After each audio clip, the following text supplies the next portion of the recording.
गुबुन दोलोनिफ्राय नोंथांनि इउपिपि दोलोआव एम रन्जित बसुमतारिनि नुजाथिनायजों गोबां जयनिं हाबाफारि लादों दाब जायगायाव मा मेसेज दिनै मोजां खबर होननानै बुंनो हायो जोंनि इउपिपि दोलोनि थाखाय बिसेस जोंनि निसिमा ओनसोलावहाय दिनै दाब जायगायाव मोनथामसो जायगायाव जयनिं जाबाय फार्स्ट अफ अल जोंनिया मोनथाम प्राइमारि बिसिडिसिजों जों मोनसे जयनिं प्रग्राम लादोंमोन बेवहाय औगुरियाव जोंहा 8 घर दहाय मिटिंनि गेजेरजों जयनिं जाबाय गुबुन दोलोनिफ्राय बिपिएफ आरो बिजेपिनिफ्राय लोगोसे जोंनिया फाटाबारि फरेस्ट भिलेज होननाय सनापुरबो होनो बे जायगाखौ बेवहायबो सुदेमपारा बेवहायबो 32 घर जन नङा दे 32 घर बिथांमोना गुबुन दोलोनिफ्राय माखासे नेपाली कमिउनिटि बर' कमिउनिटिनिफ्राय 32 घर जोंनियाव फैबाय लोगोसे आरो दा बेवहायसो जोंनिया 16 घर बेवहाय जयनिं जाबावबाय टटेल जोङो दिनैहाय 54 नखरफोरखौ जोंनि इउपिपि दोलोआव मोनबाय बिजेपि बिपिएफ बे मोननै दोलोनिफ्राय बिथांमोना फैदों बेनि थाखायनो जोङो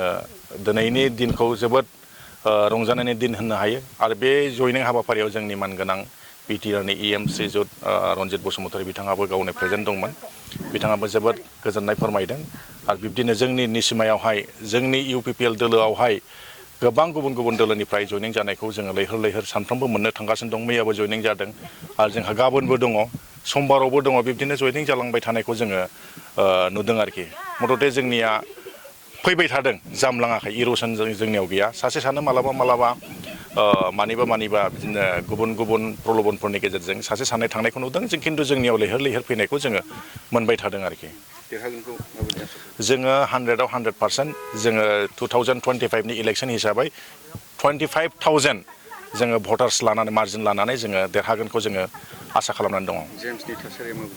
जेम्सनि थासारियाखौथ' जोङो दा गोरलैयैनो नुनो हायो बिथाङा गोबां माने खाथनि खालामदों अब्लाबो बिथाङा जोंनि खाथनि खालामनायनि स्ट्रेटेजिखौ बिथाङा हमदांनो हायाखैबो जानो हागौ आरो बिथांजों दिनै इसिबां मानसि गैला बहुद जामबाय दाखालि बाइ इलेक्सनावनो बिथांनिया बहुद खममोन मार्जिना 11,000ल' व्हेरेज जोंनिया अलरेडि माने 17,000 प्लास 7,000 मार्जिनाव जों देरहाखानानै दंमोन नाथाय दिनै जोंहा बहुद माने प्लास जोंना जागासिनो दङ आरो जयनिंआथ' जोंना कन्टिनिउ दिनैसिमबो जोंनिया केन्डिडेटबो डिक्लेयार जायाखै केन्डिडेट डिक्लेयार जानाय लोगो ओरैबायदि जोङो धौ बानायनो जोङो स्ट्रेटेजि बानायगासिनो दङ माने निस्सय जोंनि 2025नि बिटिसि इलेक्सन 25,000आ जोंनिया निश्चित जागोन जों बेखौ फोथायदों आरोखि माइनरिटि भटार्स हिसाबै जोङो आगोलफोराव जों इसेबां मोनबोआखैमोन इउपिपिएल हिसाबै बिपिएफआव होदोंमोन नाथाय माइनरिटि कमिउनिटिनि बिथांमोना बिसेस इन्टेलेक्सुवेल महलनिफ्राय बुजिनो मोनबाय इउपिपिएलआ माने माइनरिटिनि थाखायबो गोबां सेवा खालामगासिनो दं गोबां सार्भिस होगासिनो दं आरो बिसेस जिहेतु जोंनियाव सान्थि फैबाय सान्थियानो आदिमूल सान्थिखौ मोनब्लानो जोंनियाव गासैबो डेभेलपमेन्टनि खामानिखौ मावनो हायो आरो गोजोननाय थासारिखौ मोननो हायो आरो गासैबो हानिफ्राय लानानै जेसेबांनाखि समस्याफोर बेखौ मावफुंनो हायो बेखौ जोंनि माइनरिटि कमिउनिटियाव निस्सय मोनदांबाय बिनि थाखायनो जोंनियाव लैहोर बिसेस नांगलबांगा आमगुरि आरो भबानिपुर बे मोनथाम प्राइमारि बिसिडिसिनिफ्राय माइनरिटिनि भटार्सआ जोंनाव प्लास जाबोगासिनो दं जों दिनैनि स्टेटासाव 50% माइनरिटि भटखौ जों मोननो हादों